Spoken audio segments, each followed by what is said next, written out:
Hello, good morning. ಎಲ್ರಿಗೂ ನಮಸ್ಕಾರ. Welcome to my YouTube channel. ಇವತ್ತು ಬೆಳಿಗ್ಗೆನೆ ಲಾಗ್ನ ಶುರು ಮಾಡ್ಕೊಂಡಿದ್ದೀನಿ. ತುಂಬಾ ಚಳಿ ಇದೆ, ಸೊ ಹಾಗಾಗಿ ಬೆಳಿಗ್ಗೆ ಎದ್ದೇಳೋದಕ್ಕೇನೆ ಮನಸ್ಸು ಬರ್ತಾ ಇಲ್ಲ.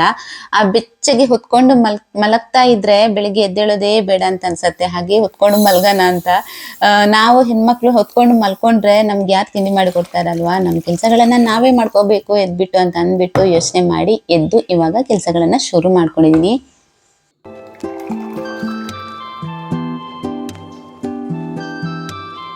ಹಾಗೆ ಇವತ್ತು ತಿಂಡಿಗೆ ಪಲಾವ್ ಮಾಡೋಣ ಅಂತ ರೆಡಿ ಮಾಡ್ತಾ ಇದ್ದೀನಿ. ಬೀನ್ಸ್, ಕ್ಯಾರೆಟ್ ಎಲ್ಲ ನಿನ್ನೆ ನೈಟ್ ಬರ್ಬೇಕಿದ್ರೆ ಹಸ್ಬೆಂಡ್ ತಂದಿದ್ರು.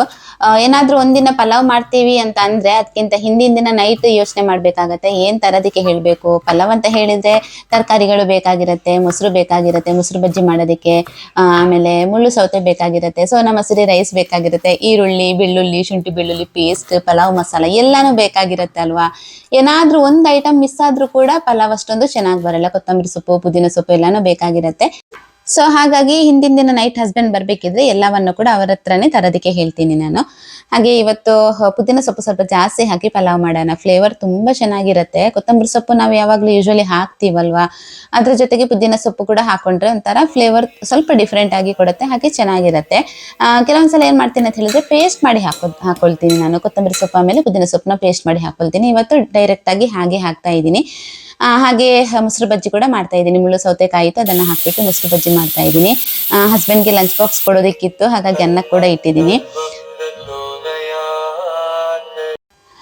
ಇದು ನೋಡಿ, ಇದೊಂಥರ ಚೆನ್ನಾಗಿದೆ ಅಂತ ಹೇಳ್ಬೋದು. ಬೆಳಿಗ್ಗೆ ಎದ್ದು ಈ ದೇವರ ನಾಮಗಳನ್ನ ಹಾಕೋದಕ್ಕೆ ತುಂಬಾನೇ ಚೆನ್ನಾಗಿರುತ್ತೆ. ಪ್ಲಗ್ ಮೇಲೆ ಸಿಕ್ಸ್ಬಿಟ್ಟು ಆಮೇಲೆ ಹಾಗೆ ಸ್ವಿಚ್ ಹಾಕಿದ್ರೆ ಆಯ್ತು.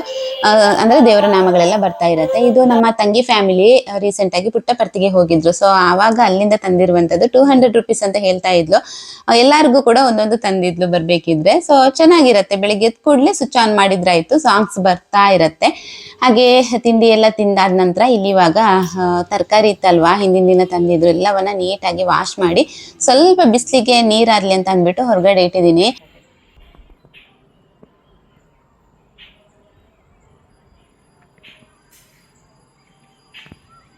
ಆದ್ವಿ ಇಲ್ಲಿ ತಿಂಡಿ ತಿಂದು ಸ್ಕೂಲಿಗೆ ಹೋಗೋದಕ್ಕೆ ಅಂತ ಅಂದ್ಬಿಟ್ಟು ರೆಡಿ ಆಗ್ತಾ ಇದ್ದಾಳೆ. ಇವತ್ತೊಂದಿನ ಲಾಸ್ಟ್ ಡೇ ಅವರಿಗೆ ಸ್ಕೂಲ್. ನಾಳೆಯಿಂದ ಕ್ರಿಸ್ಮಸ್ ಹಾಲಿಡೇಸ್ ಇರುತ್ತೆ. ತುಂಬಾ ಖುಷಿಯಿಂದ ಇವತ್ತು ಮಕ್ಳೆಲ್ಲರೂ ಕೂಡ ಸ್ಕೂಲಿಗೆ ಹೋದ್ರು. ನಾಳೆಯಿಂದ ನಮ್ಗೆ ರಜೆ ಅಂತ ಅಂದ್ಬಿಟ್ಟು. ಮಕ್ಳಿಗೆ ಹಾಗೆ ಅಲ್ವಾ, ರಜೆ ಇದ್ರೆ ಏನೋ ಒಂಥರ ಖುಷಿ ಇರುತ್ತೆ. ಸೊ ಎಲ್ಲ ಮಕ್ಳು ಒಂದೇ ತರ ಇರ್ತಾರೆ ಅಂತ ಅನ್ಕೋತೀನಿ. ಸ್ಕೂಲಿಂದ ಸಂಜೆ ಮನೆಗೆ ಬಂದ್ ಕೂಡ್ಲೆ ಇವತ್ತು ಹಾಲು ಮತ್ತೆ ಮೊಟ್ಟೆ ಕೊಟ್ಬಿಟ್ಟೆ. ಅದನ್ನೇ ತಿನ್ಕೊಂಡು ಕೂತಿದ್ಲು ಆರಾಮಾಗಿ ಟಿವಿ ನೋಡ್ತಾ. ಇನ್ನ ನಮ್ಮ ಮಗುನ ನೋಡ್ದೆ ತುಂಬಾನೇ ದಿನ ಆಗೋಗಿತ್ತು. ನನ್ನ ತಮ್ಮನ ಮಗುನ ನಾಮಕರಣದ ನಂತರ ನಾವು ಹೋಗೇ ಇಲ್ಲ ಮನೆಗೆ, ಅಮ್ಮನ ಮನೆಗೆ. ಟೈಮೇ ಸಿಗ್ತಾ ಇರ್ಲಿಲ್ಲ, ಮದ್ವೆ ಇತ್ತಲ್ವಾ. ಸೊ ಹಾಗಾಗಿ ಹೋಗೋದಕ್ಕೇನ್ ಆಗ್ತಾ ಇಲ್ಲ. ನಂತರ ಮದ್ವೆ ಮುಗ್ದ ಕೂಡ್ಲೆ ನಮ್ಮ ಆದ್ವಿಗೆ ಎಕ್ಸಾಮ್ ಸ್ಟಾರ್ಟ್ ಆಯ್ತು. ನಂತರ ನಮ್ಮ ಆಯುಷ್ ಬ್ಯಾಂಗ್ಳೂರ್ಗೆ ಹೋದೆ ಇಂಟರ್ನ್ಶಿಪ್ಗೆ ಅಂತ ಅಂದ್ಬಿಟ್ಟು. ಸೊ ಇದೆಲ್ಲ ರೀಸನ್ ಇಂದ ಅಮ್ಮನ ಮನೆಗೆ ಹೋಗೋದಕ್ಕೆ. ಇನ್ನ ಕೌಶಿಕ್ ಪಾಪ ದಿನಕ್ಕೆ 2 ಸಲ ಡೈಲಿ ವಿಡಿಯೋ ಕಾಲ್ ಮಾಡ್ಬಿಟ್ಟು ಮಗುನ ತೋರಿಸ್ತಾ ಇರ್ತಾಳೆ. ತುಂಬಾನೇ ನೆನಪಾಗ್ತಾ ಇದೆ, ಹೋಗಿ ಒಂದ್ಸಲ ನೋಡ್ ಬರೋಣ ಅಂತ ಹೇಳಿ. ಆದ್ರೆ ಹೋಗೋದಿಕ್ ಆಗ್ತಾ ಇಲ್ಲ. ನನ್ ಮಗ ಹೇಳಿದಾನೆ, ನಾನ್ ಬರೋ ತನಕ ಹೋಗ್ಬಾರ್ದು, ಬಂದ ನಂತರ ಹೋಗಿ ಕರ್ಕೊಂಡ್ ಬರೋಣ ಅಂತ ಹೇಳಿದಾನೆ. ಸೊ ಅವನಿಗೋಸ್ಕರ ವೆಯ್ಟ್ ಮಾಡ್ತಾ ಇದೀವಿ. ಆದ್ರೂ ತಡಿಯಕ್ ಆಗ್ತಾ ಇಲ್ಲ. ಒಂದ್ಸಲ ಹೋಗಿ ನೋಡ್ ಬರೋಣ ಅಂತಾನೆ ಅನ್ಕೊಂಡಿದೀವಿ. ನೋಡ್ಬೇಕು ಏನಂತ ಅಂದ್ಬಿಟ್ಟು ನೆಕ್ಸ್ಟ್ ವೀಕ್ ಸಾಧ್ಯ ಆದ್ರೆ ಒಂದ್ಸಲ ಹೋಗಿ ನೋಡಿ ಬರ್ಬೇಕು ಅಂತ ಅನ್ಕೊಂಡಿದೀನಿ. ಅಂದ್ರೆ ಇಲ್ಲೇ ಇದ್ರಲ್ವಾ, ಒಂದು 40 days ಇಲ್ಲೇ ಇದ್ರಲ್ವಾ, ಹಾಗಾಗಿ ತುಂಬಾ ನೆನಪಾಗ್ತಾ ಇರತ್ತೆ. ಇಲ್ಲ ಅಂತ ಹೇಳಿದ್ರೆ ಅಷ್ಟೊಂದು ಗೊತ್ತಾಗ್ತಾ ಇರ್ಲಿಲ್ವೇನೋ ನನ್ಗೆ. ಬಟ್ ಇಲ್ಲೇ 40 days ಇದ್ದಿದ್ರಿಂದ ಇವಾಗಂತೂ ವಿಡಿಯೋ ಕಾಲ್ ಮಾಡ್ಬೇಕಿದ್ರೆ ಮುಖ ನೋಡ್ಕೊಂಡು ಚೆನ್ನಾಗಿ ನಗ್ತಾನೆ ಅವನು. ಸೊ ತುಂಬಾ ನೆನಪಾಗತ್ತೆ ಅಂತಾನೆ ಹೇಳ್ಬೋದು. ನೋಡ್ಬೇಕು, ನೆಕ್ಸ್ಟ್ ವೀಕ್ ಆದ್ರೆ ಹೋಗಿ ಬರ್ಬೇಕು ಅಂತ ಅನ್ಕೊಂಡಿದೀವಿ. ಹಾಗೆ ಕ್ಲೀನ್ ಮಾಡಿ ಇಟ್ಟಂತ ತರಕಾರಿಗಳನ್ನ ಬಾಕ್ಸಿಗೆ ಹಾಕಿ ಈ ರೀತಿ ಫ್ರಿಡ್ಜ್ ಅಲ್ಲಿ ಎತ್ತಿಟ್ರೆ ತುಂಬಾ ದಿನದವರೆಗೂ ಏನು ಹಾಳಾಗಲ್ಲ. ಕ್ಲೀನ್ ಮಾಡಿ ಇಟ್ಟಿರ್ತೀವಲ್ವಾ, ಸೊ ಚೆನ್ನಾಗಿ ಫ್ರೆಶ್ ಆಗಿ ಇರತ್ತೆ. ಹಾಗೆ ಬಸಳೆ ತಂದಿದ್ರು ಹಸ್ಬೆಂಡ್ ಬರ್ಬೇಕಿದ್ರೆ. ಇವತ್ತು ಅದನ್ನ ಹಾಕ್ಬಿಟ್ಟು ಅಲಸಂಡೆ ಕಾಳನ್ನ ನೀರಲ್ಲಿ ನೆನ್ಸಿಟ್ಟಿದ್ದೆ. ಅದನ್ನೆಲ್ಲ ಹಾಕ್ಬಿಟ್ಟು ಇವತ್ತು ಸಾಂಬಾರ್ ಮಾಡೋಣ ಅಂತ ರೆಡಿ ಮಾಡ್ತಾ ಇದ್ದೀನಿ. ಅದೇ ಟೈಮ್ಗೆ ಶ್ರೇಯಾ ಮತ್ತೆ ವೈಶಾಲಿ ಮನೆಗೆ ಬಂದ್ರು. ಹಾಗೆ ಬೈಲಿಗೆ ಹೋಗೋಣ ಅಂತ ಮಾತಾಡ್ಬಿಟ್ಟು ಹೊರಟ್ವಿ. ಸಾಂಬಾರ್ ಬಂದು ಮಾಡೋಣ ನೈಟಿಗೆ ಅಂತ ಹೇಳಿ ಹೊರಟ್ವಿ ಅಂತಾನೆ ಹೇಳ್ಬೋದು. ಮನೇಲಿ ಕೂತು ಕೂತು ಬೇಜಾರಾಗಿರುತ್ತೆ. ಸಂಜೆ ಟೈಮ್ಗೆ ಈ ತರ ಬೈಲಿಗೆ ಹೋಗೋದಂತ ಹೇಳಿದ್ರೆ ತುಂಬಾ ಖುಷಿ ನಮ್ಗೆ. ಈ ತಿಂಗಳಿಂದ ಇನ್ನು ಮಾರ್ಚ್ ಏಪ್ರಿಲ್ ತನಕ ಬೈಲು ತುಂಬಾನೇ ಕ್ಲೀನ್ ಆಗಿರುತ್ತೆ. ಅಂದ್ರೆ ಕೊಯ್ಲೆಲ್ಲ ಆಗಿರತ್ತೆ ಅಲ್ವಾ. ಸೊ ಅದೆಲ್ಲ ಕ್ಲೀನ್ ಮಾಡ್ಬಿಟ್ಟು ಬೈಲು ತುಂಬಾನೇ ಕ್ಲೀನ್ ಆಗಿರುತ್ತೆ. ಸೊ ಹಾಗಾಗಿ ಬೈಲಿಗೆ ಹೋಗೋಣ ಅಂತ ಇವಾಗ ಹೊರಟ್ವಿ. ತುಂಬಾನೇ ಚೆನ್ನಾಗಿದೆ ನಮ್ಮ ಬೈಲು ಅಂತ ಹೇಳಿದ್ರೆ. ತುಂಬಾ ದೊಡ್ಡದಾಗಿದೆ ಕೂಡ. ಹಾಗೆ ತುಂಬಾ ಫ್ರೆಶ್ ಏರ್ ಸಿಗತ್ತೆ ಇಲ್ಲಿ. ಕಾಮ್ ಆಗಿರತ್ತೆ. ಏನು ಅಂದ್ರೆ ಸೌಂಡ್ಸ್ ಏನಾದ್ರೂ ಇರಿಟೇಷನ್ ಏನು ಇರಲ್ಲ. ತುಂಬಾನೇ ಸೈಲೆನ್ಸ್ ಇರತ್ತೆ. ರಿಲ್ಯಾಕ್ಸ್ ಫೀಲ್ ಆಗುತ್ತೆ. ಮನೇಲಿ ಇರ್ತೀವಲ್ವಾ ಇಡೀ ದಿನ, ಸಂಜೆ ಟೈಮ್ ಈ ತರ ಸ್ವಲ್ಪ ಹೊರಗಡೆ ಬಂದಾಗ ತುಂಬಾ ರಿಲ್ಯಾಕ್ಸ್ ಫೀಲ್ ಆಗುತ್ತೆ ಅಂತಾನೆ ಹೇಳ್ಬಹುದು.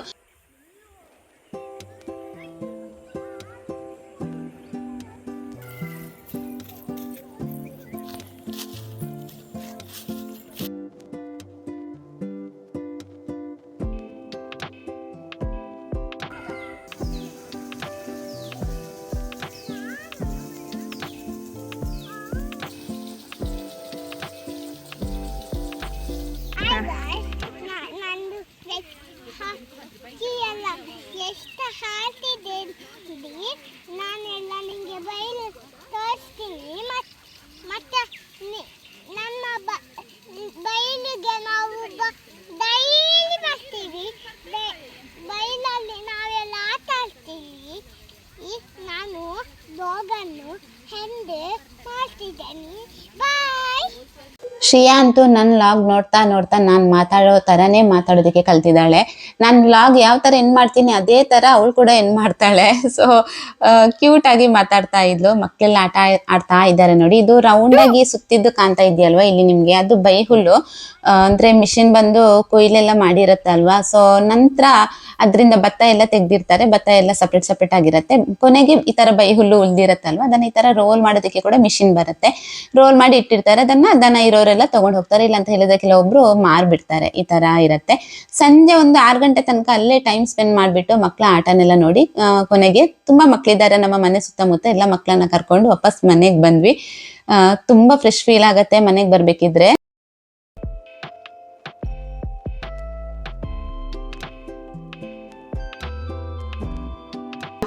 ಮಸಾಲೆ ಹಾಗೆ ಅಲಸಂಡೆ ಬೀಜನ ಕುಕ್ಕರಲ್ಲಿ ಬೇಯಿಸಿ ಇಟ್ಕೊಂಡಿದ್ದೆ. ಒಂದು 4 ವಿಷಲ್ ಕೂಗಿಸ್ಕೊಂಡಿದ್ದೀನಿ. ಹಾಗೆ ಮಸಾಲೆ ಎಲ್ಲ ರುಬ್ಬಿ ರೆಡಿ ಮಾಡಿಬಿಟ್ಟು ಇವಾಗ ಮಸಾಲೆ ಹಾಕ್ತಾ ಇದ್ದೀನಿ. ಸ್ವಲ್ಪ ನಮ್ಮ ಅಂದ್ರೆ ಬೈಲಿನ ಕಡೆ ಹೋದ್ವಾ, ಹಾಗಾಗಿ ಸ್ವಲ್ಪ ಲೇಟ್ ಆಯ್ತು. ಇಲ್ಲ ಅಂತ ಹೇಳಿದ್ರೆ ಅವಾಗಲೇ ಮಾಡ್ತಾ ಇದ್ದೆ, ಲೇಟ್ ಆಯ್ತು. ಸ್ವಲ್ಪ ಅಲ್ಲಿಂದ ಬರ್ಬೇಕಿದ್ರೆ ಸ್ವಲ್ಪ ಕತ್ಲಾಗ್ತಾ ಬಂತು. ಈಗ ಬಂದು ಮಸಾಲೆ ಗ್ರೇವಿನ ಮಾಡ್ತಾ ಇದ್ದೀನಿ. ಹಾಗೆ ಶುಂಠಿ ಬೆಳ್ಳುಳ್ಳಿ ಪೇಸ್ಟ್ ಕೂಡ ಅಷ್ಟೇನೆ, ತುಂಬಾ ದಿನ ಆಗಿತ್ತು ಖಾಲಿಯಾಗಿ. ಸ್ವಲ್ಪನೇ ಜಜ್ಬಿಟ್ಟು ಹಾಗೆ ಹಾಕ್ತಾ ಇದೆ. ಅದನ್ನ ಕೂಡ ಒಂದು ರೆಡಿ ಮಾಡ್ಕೊಂಡೆ.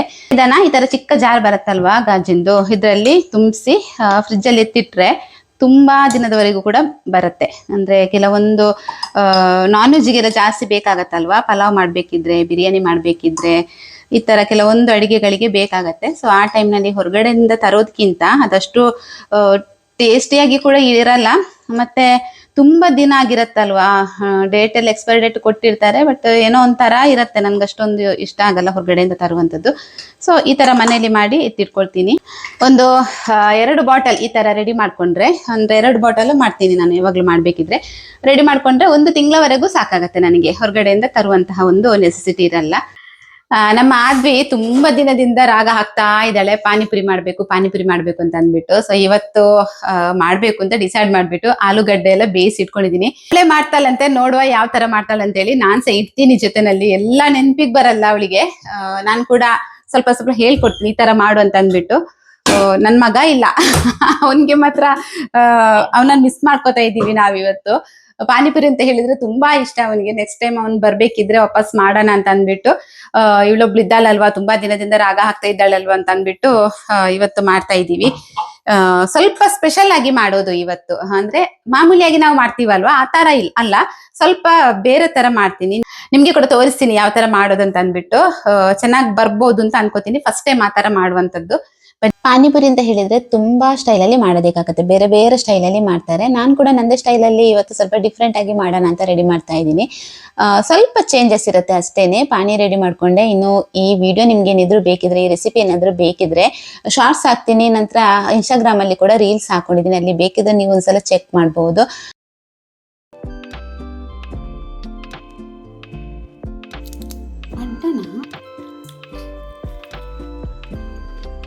ಅವಳೇ ಮಾಡುದು ಅವಳೇ ತಿನ್ನುದು. ಹೇಗಾಗಿದೆ? Yummy, super. ಟ್ರೈ ಮಾಡ್ಬೋದಾ?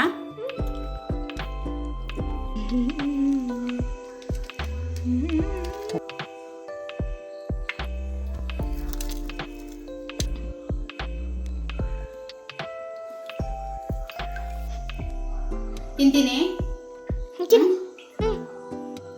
ಟೇಸ್ಟ್ ನೋಡೋಣ ಹೇಗೆ ಬಂದಿದೆ ಅಂತ ಅಂದ್ಬಿಟ್ಟು. ನೋಡಬೇಕಿದ್ರೆ ತುಂಬಾ ಸೂಪರಾಗಿ ಕಾಣಿಸ್ತಾ ಉಂಟು. ತಿಂದ್ಬಿಟ್ಟು ಟೇಸ್ಟ್ ಹೇಗಾಗಿದೆ ಅಂತ ಅಂದ್ಬಿಟ್ಟು ಹೇಳ್ತೀನಿ.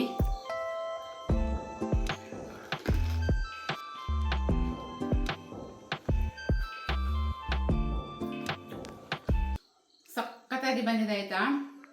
ಸ್ಪೈಸಿ ಆಗಿದೆ, ಖಾರ ಎಲ್ಲ ಕರೆಕ್ಟಾಗಿ ಆಗಿದೆ. ಅಂದರೆ ಒಂದೊಂದ್ಸಲ ಹಸಿಮೆಣಸು ಜಾಸ್ತಿ ಹಾಕಿದಾಗ ಏನಾಗುತ್ತೆ ಅಂತ ಹೇಳಿದ್ರೆ ತುಂಬ ಉರಿ ಬರುತ್ತೆ ಬಾಯೆಲ್ಲ. ಬಟ್ ಇದು ಹಾಗಲ್ಲ. ನಾನಂತ ಹೇಳಿದ್ರೆ 2 ಹಸಿಮೆಣಸು ಹಾಕಿದ್ದಲ್ವಾ, ಸಖತ್ತಾಗಿದೆ, ಕರೆಕ್ಟಾಗಿದೆ. ಖಾರ, ಉಪ್ಪು, ಹುಳಿ ಎಲ್ಲನೂ ಕರೆಕ್ಟಾಗಿದೆ. ಆಮೇಲೆ ಈ ವಿಡಿಯೋನ ನಾನು ಶಾರ್ಟ್ಸ್ ಹಾಕ್ತೀನಿ, ಹಾಗೆ ಇನ್ಸ್ಟಾಗ್ರಾಮಲ್ಲಿ ರೀಲ್ಸ್ ಹಾಕ್ತೀನಿ ಆಯಿತಾ. ಇನ್ನೊಂದೇನು ಗೊತ್ತಾ, ನಾನು ಅಂದರೆ ರೀಸೆಂಟಾಗಿ ನಿನ್ನೆನೋ ಮೊನ್ನೆನೋ ಏನೋ ಒಂದು ಇನ್ಸ್ಟಾಗ್ರಾಮಲ್ಲಿ ರೀಲ್ಸ್ ನೋಡಿದೆ ಆಯಿತಾ. ಪಾನಿಪುರಿ ತಿಂದು ಈ ದವಡೆ ಫುಲ್ಲು ಓಪನ್ ಆಗಿ ಬಾಯಿ ಮಾಡಿ ತಿನ್ಬೇಕಿದ್ರೆ ಅದೇನೋ ನರದ್ದೇನೋ ಪ್ರಾಬ್ಲಮ್ ಅಂತ ಕಾಣಿಸುತ್ತೆ, ನನಗೆ ಗೊತ್ತಿಲ್ಲ. ಎಲ್ಲೋ ಅಸ್ಸಾಮಲ್ಲ ಏನೋ ನಡೆದಿರುವಂಥದ್ದು, ಅದು ಕೂಡ ಕರೆಕ್ಟಾಗಿ ಗೊತ್ತಿಲ್ಲ ಎಲ್ಲಿ ಅಂತ ಅಂದ್ಬಿಟ್ಟು. ಸೊ ಒಬ್ರು ಲೇಡಿ ಇದ್ದು ಈ ಥರ ಪಾನಿಪುರಿ ತಿನ್ಬೇಕಿದ್ರೆ ಬಾಯಿ ಮಾಡಿ ತಿಂತೀವಲ್ವಾ, ಅದು ಕಾಮನ್, ಅದು ಅದೇ ಥರ ತಿನ್ಬೇಕಾಗತ್ತೆ. ದೊಡ್ಡ ಬಾಯಿ ಮಾಡಿ, ಪೂರಿ ದೊಡ್ಡದಿರುತ್ತಲ್ವಾ, ಅದು ದವಡೆ ಫುಲ್ಲು ಓಪನ್ ಆಗಿ ನಂತರ ಅದು ಕ್ಲೋಸೇ ಆಗಿಲ್ಲ ಅಂತೆ. ಆ ಥರ ಅಂದರೆ ಹಾಸ್ಪಿಟಲ್ಗೆ ಹೋಗ್ಬಿಟ್ಟು ಅಲ್ಲಿ ಡಾಕ್ಟ್ರ್ ಎಲ್ಲ ತುಂಬ ಟ್ರೈ ಮಾಡ್ತಾ ಇದ್ರು. ಇದು ನಿಜ, ಫೇಕ್ ಏನಲ್ಲ. ಅದನ್ನು ನೋಡಿ ಒಂದ್ಸಲ ಬಾಯಿಗೆ ಹಾಕ್ಬೇಕಿದ್ರೆ ನನಗೂ ಭಯ ಆಯಿತು ಅಂತಲೇ ಹೇಳ್ಬೋದು. ಆ ಒಂದು ರೀಲ್ಸ್ ನೆನಪಿಗೆ ಬಂತು ನನಗೂ. ಓಕೆ, ಇವಾಗ ತಿನ್ನಬೇಕು ಎಲ್ಲರಿಗೂ. ಅಂದರೆ ನಾನು, ಆದ್ವಿ, ನನ್ನ ಹಸ್ಬೆಂಡ್ 3 ಜನ ಇದ್ದೀವಿ. ನಮ್ಮ ಆಯುಷ್ ಇಲ್ಲ, ಅವನು ಬಂದ ನಂತರ ವಾಪಸ್ ಮಾಡಬೇಕು. ಅವನಿಗೆ ಪಾನಿಪುರಿ ಅಂತ ಹೇಳಿದ್ರೆ ಸಖತ್ ಇಷ್ಟ. ಸೊ ನಂತರ ಮಾಡ್ತೀನಿ. ಇವಾಗ ಸರ್ವ್ ಮಾಡಬೇಕು ಎಲ್ಲರಿಗೂ ಕೂಡ. ಜ್ಯೂಸ್ ಮಾಡ್ಕೊಂಡಿದ್ದಾಳೆ ಆದ್ವಿ. ಎಲ್ಲಿ ಉಂಟು ಜ್ಯೂಸು? ಮಿಲ್ಕ್ ಶೇಕ್ ಮಾಡ್ಕೊಂಡಿದ್ದಾಳೆ ನೋಡಿ. ಥರ ಚಿಕ್ಕು ತಂದಿದ್ರು ಹಸ್ಬೆಂಡ್, ಚಿಕ್ಕು ಹಾಕ್ಬಿಟ್ಟು ಮಿಲ್ಕ್ ಶೇಕ್ ಕೂಡ ಮಾಡ್ಕೊಂಡಿದ್ದಾಳೆ. ಇವತ್ತು ನೈಟ್ ಡಿನ್ನರ್ ನಮ್ದು ಇಷ್ಟೇನೆ, ಪಾನಿಪುರಿ ಹಾಗೆ ಚಿಕ್ಕು ಜ್ಯೂಸ್ ಅಷ್ಟೇನೆ. ಬಸ್ಸಲ್ಲೇ ಸಾರೆಲ್ಲ ಮಾಡ್ಕೊಂಡಿದ್ದೀನಿ. ಇನ್ನು ನಾಳೆಗೆ ಉಳಿಯತ್ತೆ ಅಂತ ಕಾಣಿಸುತ್ತೆ. ಇನ್ನು ಇದು ತಿಂದರೆ ಊಟ ಮಾಡೋದಕ್ಕಾಗಲ್ಲ. ಪಾನಿಪುರಿ ಮಾತ್ರ ಸಖತ್ ಟೇಸ್ಟಿಯಾಗಿ ಬಂದಿತ್ತು. ಒಂದ್ಸಲ ನೀವು ಟ್ರೈ ಮಾಡಲೇಬೇಕು. ಇದೇ ಥರ ಮಾಡಿ. ಯಾವ ರೆಸ್ಟೋರೆಂಟಿಗಿಂತಲೂ ಕಮ್ಮಿ ಇಲ್ಲ, ಯಾವ ಸ್ಟ್ರೀಟ್ ಸ್ಟೈಲ್ಗಿಂತಲೂ ಕಮ್ಮಿ ಇಲ್ಲ ಅಂತಲೇ ಹೇಳ್ಬೋದು. ಅಷ್ಟೊಂದು ಚೆನ್ನಾಗಿ ಬಂದಿತ್ತು. ಇವತ್ತಿನ ವ್ಲಾಗ್ನ ಇಲ್ಲಿಗೆ ಏನು ಮಾಡ್ತಾ ಇದ್ದೀನಿ. ವಿಡಿಯೋ ಇಷ್ಟ ಆಗ್ತಾ ಇದ್ರೆ ವಿಡಿಯೋಗೊಂದು ಲೈಕ್, ಶೇರ್, ಕಮೆಂಟ್ ಮಾಡೋದನ್ನ ಮಾತ್ರ ಮರಿಬೇಡಿ. ಸಿಗ್ತೀನಿ ನೆಕ್ಸ್ಟ್ ವ್ಲಾಗಲ್ಲಿ. ಅಲ್ಲಿ ತನಕ ಎಲ್ಲರೂ ಆರೋಗ್ಯವಾಗಿರಿ. ಟೇಕ್ ಕೇರ್, ಬಾಯ್.